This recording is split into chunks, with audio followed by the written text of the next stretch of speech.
నాగపంచమి పండుగగా జరుపుకుంటారు.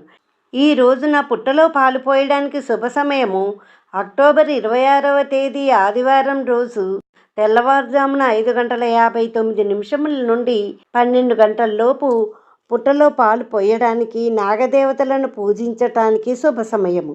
అందు కుండలిని శక్తి మూలాధార చక్రంలో పాము ఆకారంలో ఉంటుందని యోగశాస్త్రం చెబుతుంది.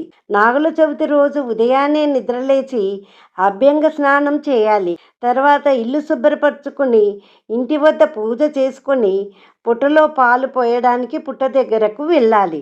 పుట్ట దగ్గరికి ఆవు పాలు, అరటిపళ్ళు, బియ్యం నూక, చలిమిడి, చిమిలి పుట్ట దగ్గరకు తీసుకువెళ్ళాలి. పుట్ట దగ్గరకు వెళ్ళగానే ముందుగా పుట్ట మీద పసుపు కలిపిన నీళ్లను చల్లాలి. పుట్ట ముందు ముగ్గు వేయాలి.